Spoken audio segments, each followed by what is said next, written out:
Okay, so has this ever happened to you? Like the denunciation sessions in disguise. So if somebody shares in anger or in doubt at a meeting, the next several shares or a lot of the shares that follow that person, or even for the rest of the meeting, they're people who are calling out the person who shared their doubt or their anger or their whatever was going on. They're calling it out as ego or resistance or as untreated alcoholism or dry drunk or whatever.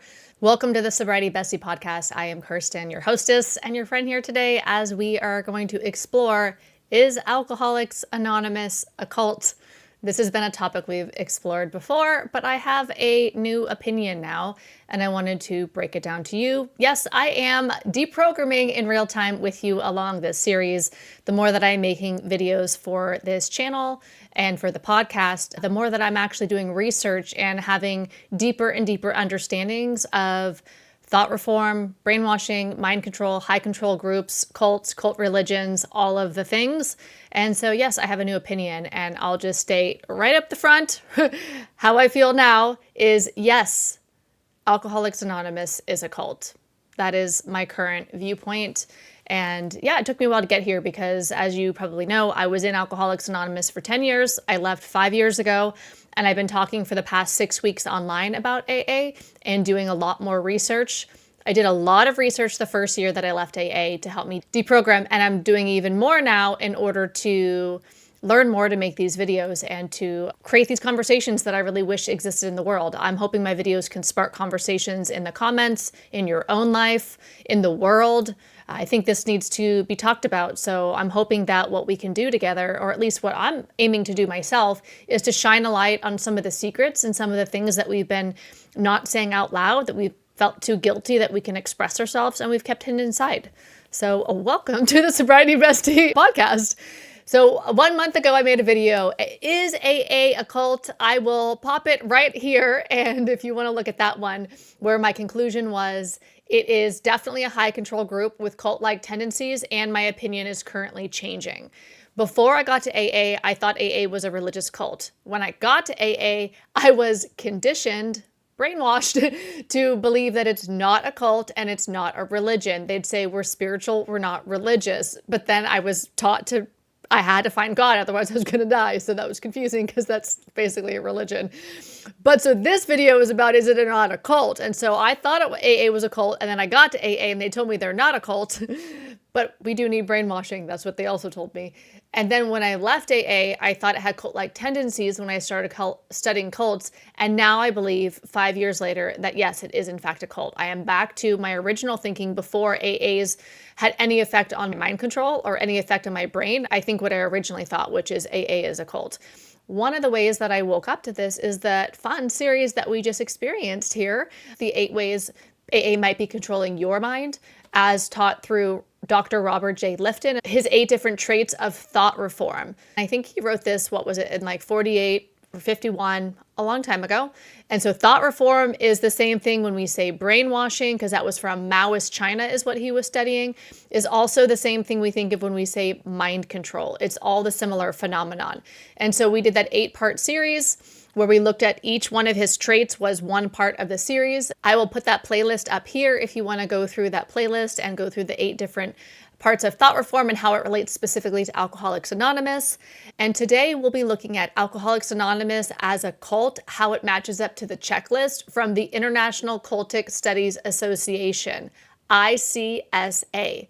It's a respected nonprofit organization established in 1979, dedicated to researching and educating about psychological manipulation and abuse in high control environments. While the ICSA's 15-point checklist, developed by Dr. Michael D. Langone, is not an official diagnostic tool, it serves as a widely recognized analytical framework for identifying characteristics commonly associated with cultic groups. This checklist is utilized by professionals, researchers, and former members to assess groups' behaviors and dynamics.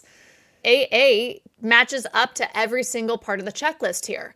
So it doesn't matter what I think. It matters what you think. That's a huge part of the deprogramming process, is to activate our critical thinking, to get more in the habit and the practice of critically thinking. So yeah, as I go through this, the invitation is to see, is it true for you? It's true for me. That helps me. That helps my understanding for my own self and my own evolution. Like I said, I'm totally evolving alongside with you as I make these videos, and I'm steeped in this content and really looking at how AA is still controlling my mind 5 years later. There's a lot of people who have told me that even 10 or 20 years later, they're still trying to get AA out of their mind. There's people who feel like AA is never in their mind. They left and didn't do deprogramming. Maybe some of that's denial, like not really understanding what mind control is, or it just didn't go in that deep in the first place. I know for me, I was a true believer. I was fully indoctrinated into the AA ideology. So I have a lot of deprogramming to do. I feel like I did the brunt of it my first year out of AA, looking at, am I going to die if I leave? Is it safe to leave? Who am I without AA? What are my values? There was all sorts of things. Oh, and getting rid of the guilt, because the guilt can run really deep, can it? So there was all sorts of phases that I went through in the beginning. And now I'm just going deeper because I feel inspired to make these videos for many, many reasons. But also, I've always been on Team Freedom. All my videos on YouTube have been about freedom, essentially, whether it was freedom from anxiety, freedom from benzos, freedom from early sobriety, emotional roller coaster. So we've tackled a lot of different topics on this channel, but the core of it's always been freedom. I am here so that I can continue to evolve into greater freedom for myself, including this whole series we're doing with Deprogramming AA, which is mental freedom and emotional freedom, mostly mental freedom, I'd say, but also freedom with your identity, freedom with your entire life. And it's about freedom for you. What I hope is that I can help awaken pockets of freedom within you. So let me know how it goes. I always want to see and hear any ahas you have or any revelations or anything like that. I want this to be a conversation, so you are definitely invited to join the conversation in the comments. I look forward to seeing you there. So let's dive in. When it comes to Alcoholics Anonymous, some groups are clearly more culty than others. That was my experience, and that's the experience of a lot of the people that I've been hearing from. That's probably your experience, and people will say, my group's not like that, or my group was so bad. And so, yes, groups are going to vary from place to place location, and also from how they actually do the book. Plus, have you heard of like the cults within the cults? Definitely there was a period of time where I lived in a specific environment, and maybe I'll make more videos on this later, where I was in like a subgroup of AA who was like an elitist subgroup. So I was there, and they believed that the way that they looked through the big book was superior, spiritually superior, if you will, to mainstream AA. So there are subgroups of Alcoholics Anonymous that are definitely like cults within the cult. So they're more culty. They're more us against them, but against them is also mainstream AA who's not looking at the book the right way. So let me know if you know about cults within AA. If you were in a cult within AA. Another thing to point out is that different people are going to respond differently to different environments. There's a lot of reasons why the indoctrination might go deeper into some of us than into other people. So there is no one size fits all. It is not one thing. People have all different experiences. Everybody's experience is valid for them. And even if you say or believe or it's true that your group wasn't like that, are you okay that somebody else's is? Not that it's your responsibility, but to say AA isn't like that because your experience wasn't like that's not fair. It's discounting and gaslighting other people who have had negative experiences. And I would hope that if you really feel like AA saved your life and it's a great, great institution, that you might be inspired to want to clean it up, to make sure it's a little more safe, a little less predators, people complaining less and being treated better in general. All right, let me get off my soapbox. Okay, now let's go through the ICSA cult checklist point by point, followed directly by how Alcoholics Anonymous fits each one based upon my own experience and common critiques. Okay, number 1, the group displays excessive zealous and unquestioning commitment to its leader, and whether he is alive or dead, regards his belief system, ideology, and practices as the capital T truth, as law. I got a comment on Instagram this week that says, AA can't be a cult, there is no leader. And then I write back, okay, do you not consider Bill Wilson a leader? And of course, people don't respond. When the AA trolls come and they say things that don't make logical sense, and I respond with logic, there usually is not a response. I don't even know how you would respond to that, because you can't diss your leader, right? But then to say that, oh, there is a leader, now you just disproven yourself. So it catches people in a bind. Or maybe they just completely don't agree with me and that's why they don't respond. But critical thinking doesn't go very far to the people who are in AA. It's like we're allergic to it when we're in there. So Bill is long dead, but he was obviously the leader of AA. He is still spoken about as if he is a prophet. There are people on June 10th, which is AA's Founders Day, right when that's Dr. Bob's sobriety birthday, considering like the founding day of AA, which it's not even.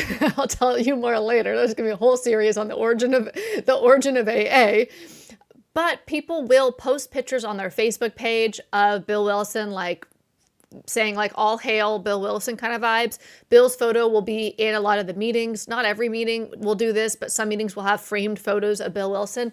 He is still thought of as a spiritual leader, as somebody who was prophet-like, that he channeled the book from God. People are writing that all over my socials. Bill channeled the book from God, which also I do not agree with and do not think is true. And obviously you can't prove that that's true. I think there's quite a bit of proof that that's not true.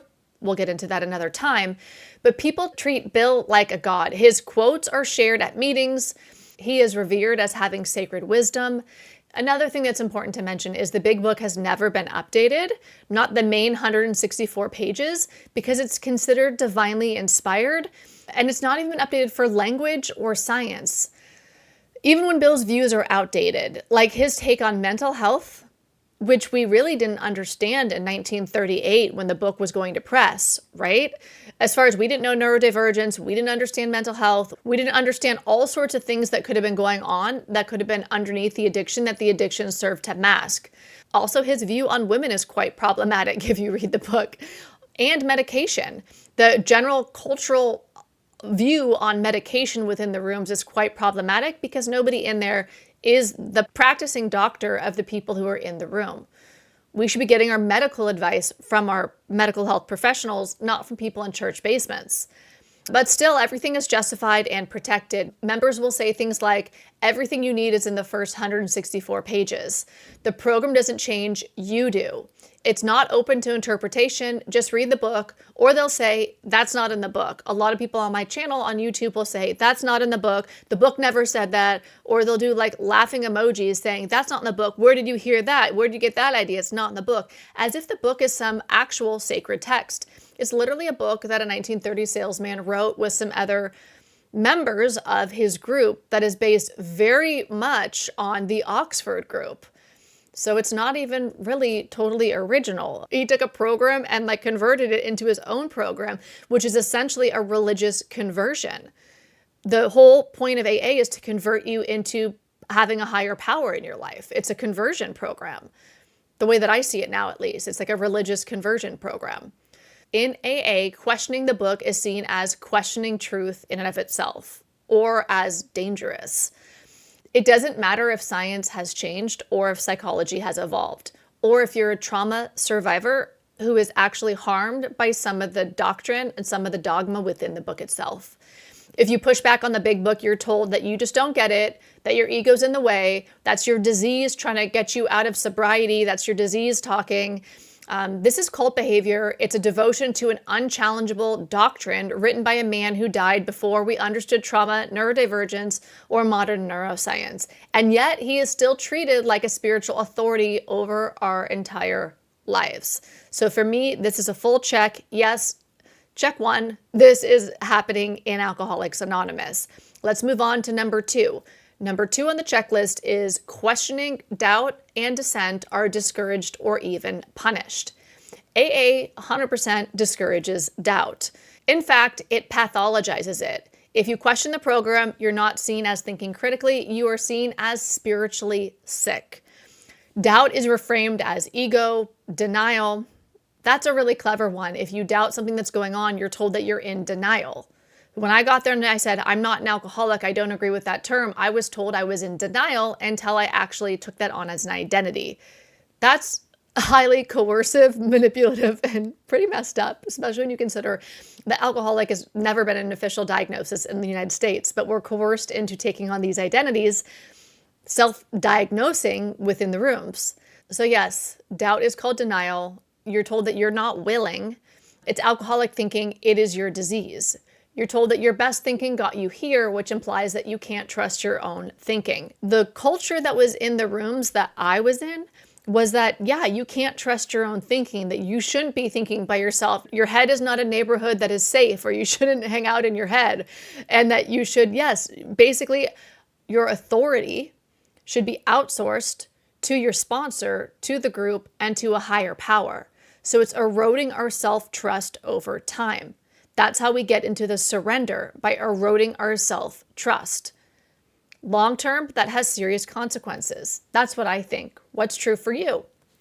So your best thinking got you here. That phrase alone has the ability to have you doubt your own mind. Speaking critically is discouraged and often met with shaming or social exclusion. So many of the people in the comments, let me know if this is your experience. When they express doubt, they are ghosted, they are not responded to, they are gaslit, they are outed, they are not in the middle of the boat, and they are treated as if they're dangerous, that their doubt is danger. And for me, now that I'm talking every day on the internet about leaving Alcoholics Anonymous, oh yes, dissenting is highly discouraged.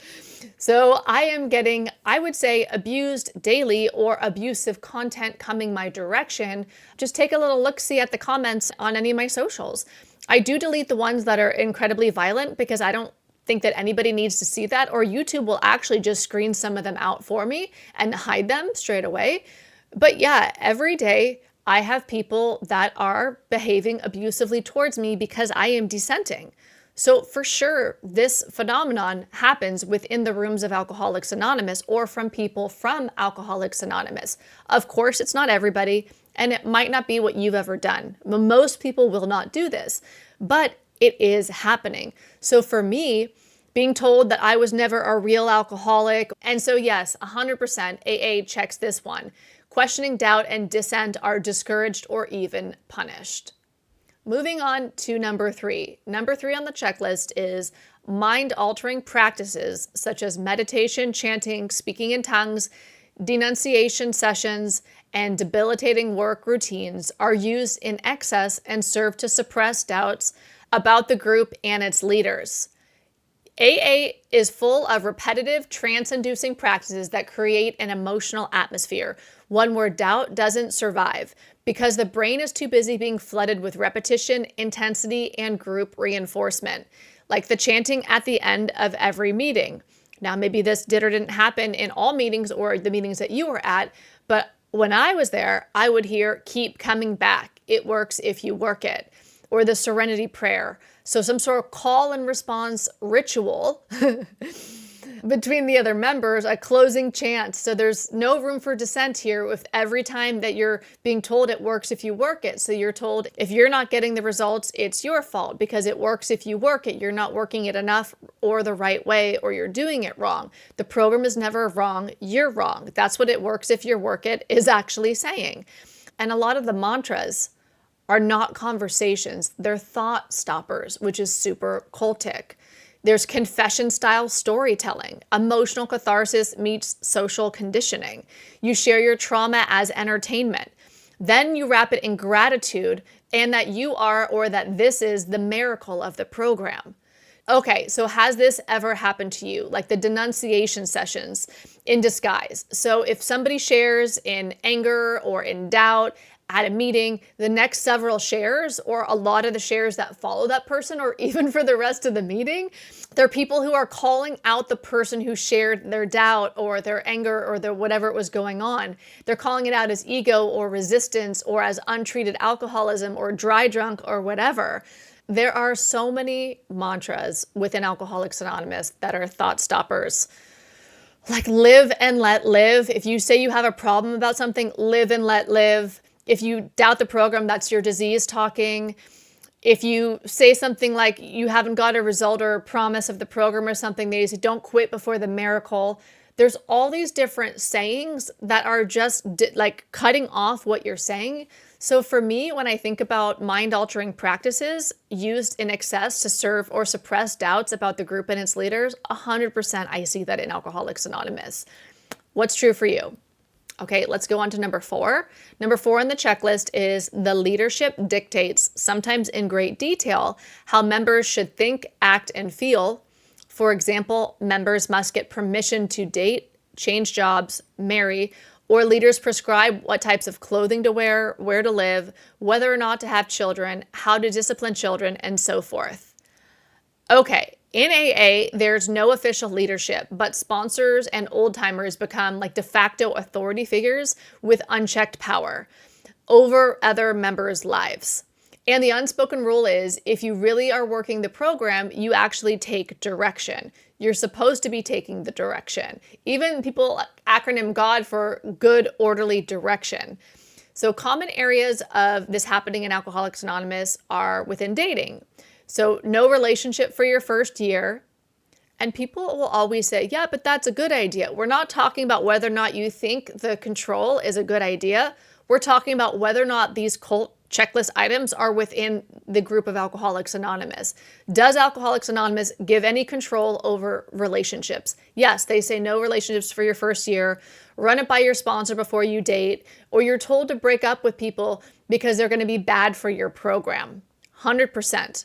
The only relationship advice that I think is solid is no 13th step.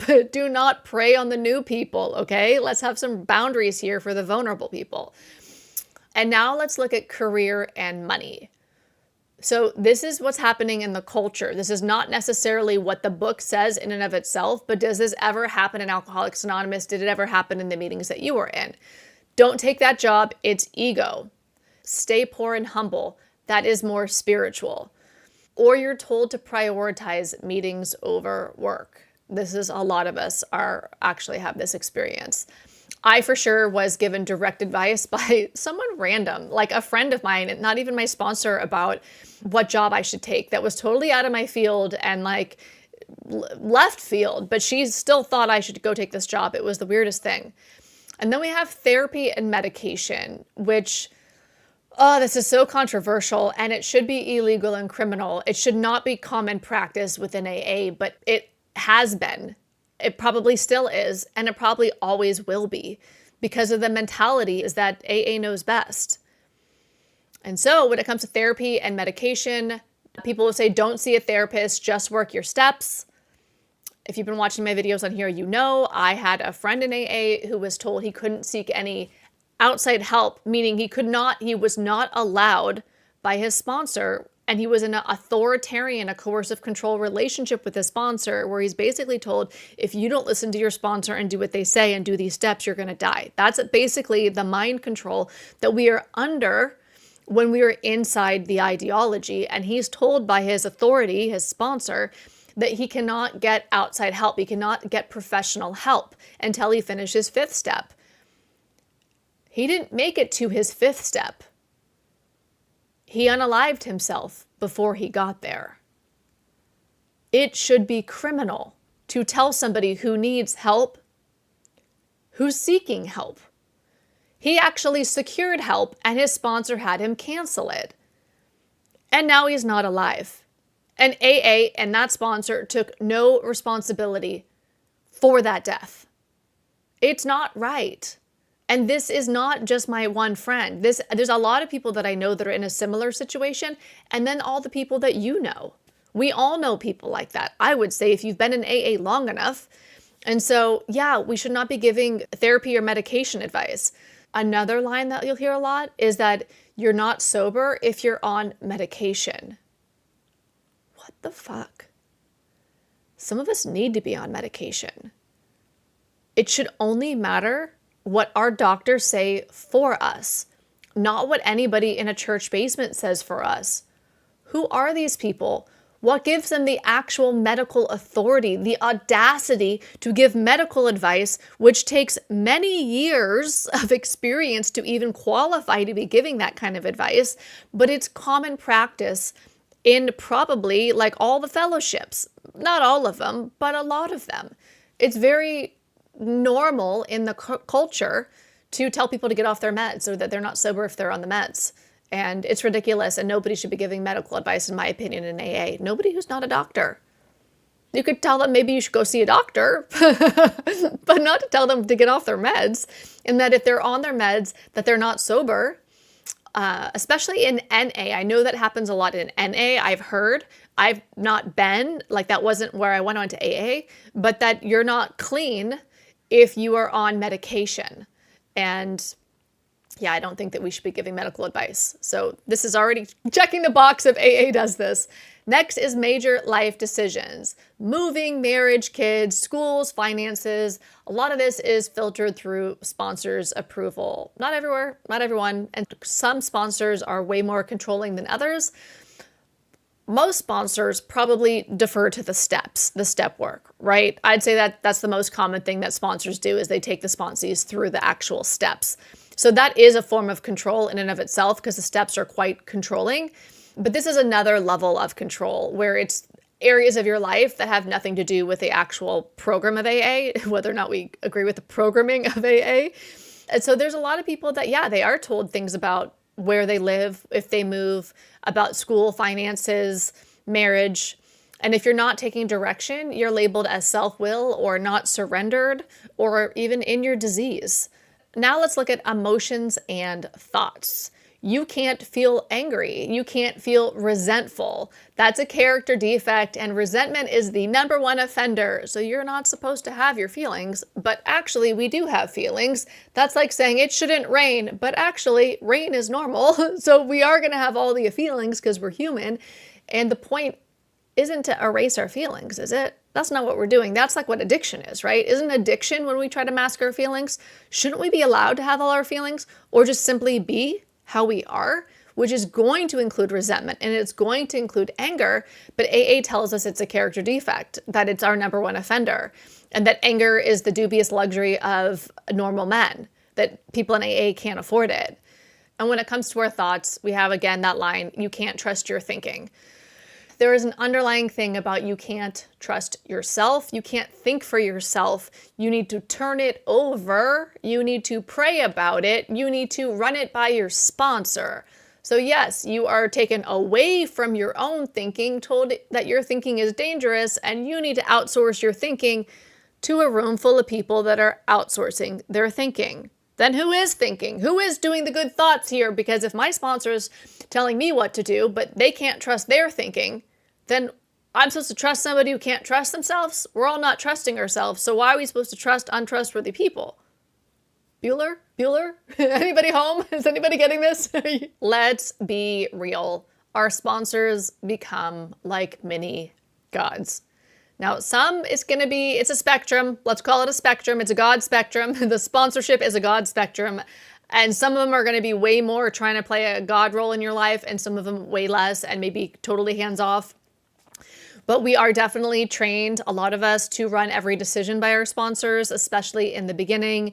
Even though they're just another person who has the same book that we have, they're not professionals. They are not trained. They're not bound by law to keep what you say in privacy. And they don't necessarily even know what they're talking about because they're not trained in mental health or some of the issues that we might be going through, some of the traumas that we're supposed to tell them, especially when we get to our inventory and we're supposed to do a whole sexual inventory and read it all to our sponsor. Like, that's kind of bananas when you really think about it. Like, WTF? So this isn't just spiritual guidance. This is control dressed up as humility and willingness, that you have to be willing. It's such a manipulative thing to say. You have to be willing to go to any lengths.